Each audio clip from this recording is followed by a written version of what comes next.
Innal hamdalillah wassalatu wassalamu ala Rasulillah wa ala alihi wa sahbihi wa man tabi'ahum bi ihsan ila yaumil qiyamah.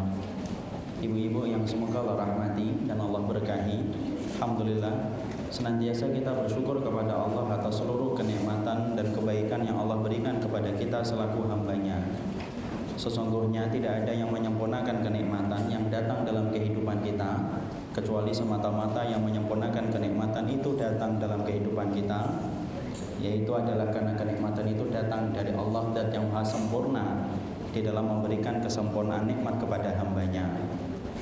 Tentunya yang kita syukuri bukan hanya kenikmatan sandang, papan, dan pangan, karena kita teringat kepada apa yang disampaikan oleh Hasan Al-Basri, siapapun manusia yang hanya bersyukur ketika mendapatkan sandang, papan, dan pangan, pasti paling cepat putus asa di dalam bersyukur. Ketika dikurangi papannya, dia kurang bersyukur. Ketika dikurangi pangannya, dia akan cepat mengeluh. Dan ketika dikurangi pangannya, maka dia akan cepat untuk berkeluh kesah kepada Allah. Tetapi sesungguhnya yang senantiasa kita syukuri, yaitu adalah kenikmatan-kenikmatan yang akan menjadi bekal dalam kehidupan kelak kita di akhirat, yaitu adalah ketika kita dimudahkan melakukan ketaatan dan diberikan kemudahan di dalam melakukan kebaikan ibadah di dalam kehidupan kita. Karena sesungguhnya itulah yang akan menjadi bekal kita ketika kita pulang kembali kepada Allah di daratan mahsyar. Maka sesungguhnya yang akan kita bawa adalah ketaatan dan ibadah yang Allah mudahkan dalam kehidupan kita. Dan itulah yang kita syukuri ketika kita mendapati kehidupan kita disempurnakan kenikmatannya oleh Allah Subhanahu wa taala. Di antara kenikmatan pula yang sangat kita syukuri dalam kesempatan hari ini adalah ketika kita mendapati hari ini kita disibukkan oleh Allah di dalam kebaikan dan ibadah. Karena sesungguhnya tidak ada yang mampu memberikan kesibukan kepada diri kita dan hidup kita di dalam kebaikan kecuali yang memberikan kesibukan kita di dalam kebaikan adalah Allah semata. Karena sesungguhnya Allah apabila senang sama saya, senang sama ibu, cinta kepada kita semuanya, maka Allah bukan hanya memberikan kepada kita materi dan dunia, tetapi Allah ketika cinta dan senang kepada manusia, siapapun mereka dan dimanapun mereka, maka Allah akan menyibukkan manusia itu di dalam ibadah dan ketaatan. Lembaran hidupnya penuh bukan dengan dosa dan kemaksiatan, tetapi lembaran hidupnya penuh dengan catatan ketaatan dan ibadah. Inilah yang kita dapatkan ketika Rasulullah SAW mengatakan dalam hadisnya yang sahih, wa min alamati sukhtillah ayushkilahu bima la yanfa. Sesungguhnya Allah itu apabila benci, murka kepada siapapun, maka Allah itu akan menyibukkan manusia itu dalam perkara yang tidak bermanfaat. Jadi kalau ada di antara kita dibenci oleh Allah karena lembarannya penuh dengan kemaksiatan dan lembaran hidupnya penuh dengan dosa, Allah tidak akan menggoncangkan gunungnya dulu. Allah tidak akan membuat banjir bandang untuk menghancurkan rumahnya. Allah tidak akan menimpakan kepadanya penyakit ketika Allah itu benci. Tapi cara Allah yang pertama ketika sudah benci sama manusia, cara pertama Allah untuk mengungkapkan kebenciannya Allah kepada orang tersebut, maka Allah akan sibukkan manusia itu di dalam perkara kemaksiatan dan dosa. Tidak pernah letih menggores kemaksiatan, tidak pernah lelah ketika dia mengukir dosa-dosa yang dibenci oleh Allah sampai berlalu hidupnya, tetapi lembaran hidupnya kosong dari ketaatan dan ibadah. Inilah yang kita khawatirkan apabila lembaran hidup kita ternyata penuh dengan catatan dosa dan kemaksiatan. Para ulama lalu kemudian mengatakan sebaliknya, kalau Allah itu membenci seorang hamba, Allah menyibukkan hamba itu di dalam kemaksiatan dan dosa. Sebaliknya, ketika Allah itu senang dan ridha kepada manusia, pemahaman terbaliknya dari hadis itu adalah kalau Allah itu senang sama manusia, maka sesungguhnya manusia itu akan disibukkan oleh Allah di dalam kebaikan dan ketaatan sampai betul-betul dia tidak pernah letih, tidak pernah lelah untuk mengukir ketaatan sampai lembaran-lembaran yang dia goreskan di dalam ibadah menjadi timbangan yang memberatkan mizan kebaikan dia ketika dia ditimbang oleh Allah pada yaumil mahsyar kelak nanti. Inilah yang kita husnudonkan. Semoga acara kita dalam kesempatan hari ini bagian dari husnudon kita bahwasanya Allah menyibukkan kita di dalam ketaatan. Ibu-ibu pagi-pagi sudah bangun, tentunya saya yakin ketika akan mengikuti daurah ini persiapannya mungkin dari malam sudah persiapan, mungkin masaknya dari sebelum subuh. Suaminya sudah diwanti-wanti, jangan ganggu saya ya 2 hari ya. maka kemudian pagi-pagi sudah berangkat menuju ke daurah. Kemudian kita menghabiskan hari ini sampai waktu sore, Masya Allah. Penat, lelah, letih, iya. Padahal kita bisa jadi kita memilih hal-hal yang lain yang bisa kita lakukan, tetapi kita justru yaitu kemudian duduk di sini sampai sekitar asar, dan moga-moga ini merupakan bagian dari cara Allah menyibukkan kita di dalam ketaatan. Semoga pengorbanan suami-suami ibu ketika ditinggalkan ibu-ibu selama 2 hari kemudian sepadan dengan apa yang didapat. Jangan sampai nanti ketika ditanya suami dapat apa daurahnya, saya juga bingung apa yang didapat.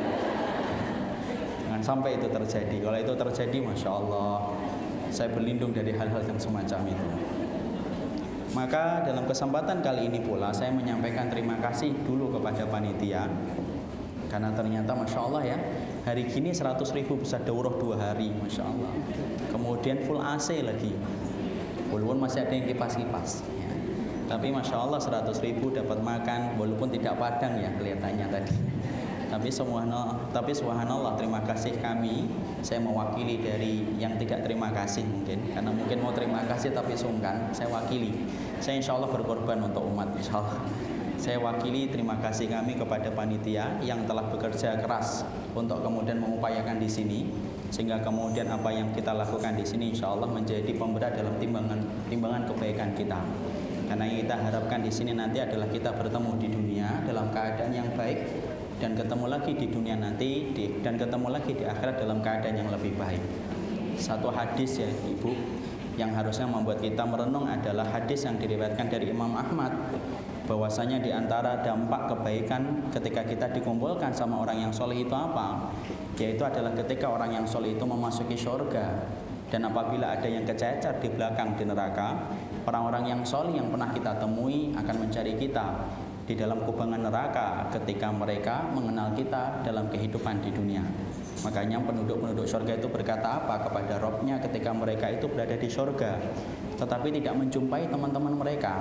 Aina haula yusalluna ma'ana, aina haula yasumuna ma'ana, wa aina haula ya'maluna ma'ana. Mana teman-teman kami dulu yang dulu kami temui di dalam sholat, mana teman-teman yang dulu kami temui ketika kami puasa, dan mana teman-teman kami yang dulu kami temui di dalam amal soleh kami. Lalu kemudian Allah berfirman, carilah mereka di antara penduduk neraka, keluarkanlah mereka apabila di dalam hati mereka ada iman seberat 1 dinar. Lalu kemudian mereka masuk ke dalam neraka dan mengeluarkan mereka. Masya Allah ya, ternyata hanya pertemuan 2 hari di daurah, tetapi kalau ada di antara kita yang masuk surga, kita akan dicari. Ini teman saya dulu daurah, walaupun kemudian ngantuk-ngantuk waktu daurah, tetapi dialah yang meminjamkan pulpen sama saya. Dialah yang kemudian ketika tidak ngantuk gangguin saya. Kalau nggak gangguin saya, ngantuk dia. Tapi setidaknya itu akan terukir indah dan menjadi sebab orang itu akan mencari temannya dan sahabatnya dalam kehidupan kelak di akhirat. Semoga kita senantiasa diberikan oleh Allah perkumpulan, persuaan yang barokah, perkumpulan yaitu bertemu di dunia, bersua di akhirat. Ibu-ibu yang semoga Allah rahmati dan Allah berkahi, beberapa waktu yang lalu ketika saya mengisi di salah satu masjid di daerah Kampung Rambutan, ketika mengisi dengan salah satu pemateri yang insya Allah beliau adalah orang yang solih, maka kami mendapati pertanyaan dari salah satu peserta ketika habis menyampaikan kajian dan ketika habis menguraikan tema. Ustadz, bagaimana peranan kami sebagai wanita apabila kami ingin ikut serta di dalam dakwah, di dalam kita melakukan kebaikan, di dalam kita menyebarkan kebaikan? Padahal kita mengerti di dalam hadis yang sahih, sesungguhnya para wanita mereka ketika diperistri oleh suaminya, mereka berada di dalam rumah suaminya dan mereka diperintahkan untuk banyak di dalam rumah. Bagaimana cara kami menjadi pahlawan di dalam Islam? Layaknya laki-laki mendapatkan keutamaan ketika mereka berjuang, dan banyak laki-laki yang harum namanya ketika mereka menjadi pahlawan. Masya Allah ya.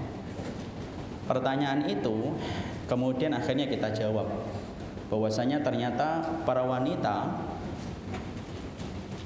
tidak kemudian sebagaimana yang sering kita lihat, bahwasanya wanita itu tidak memiliki peranan di dalam Islam.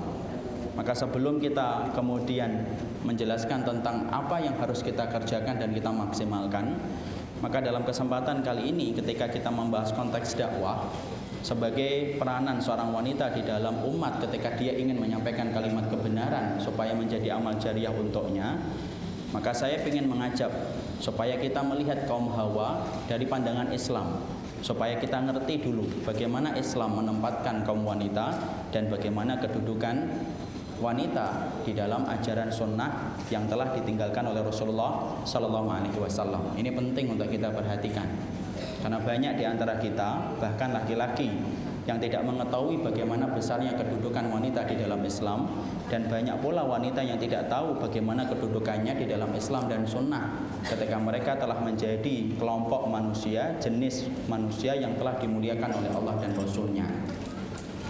Sekarang mari kita perhatikan dulu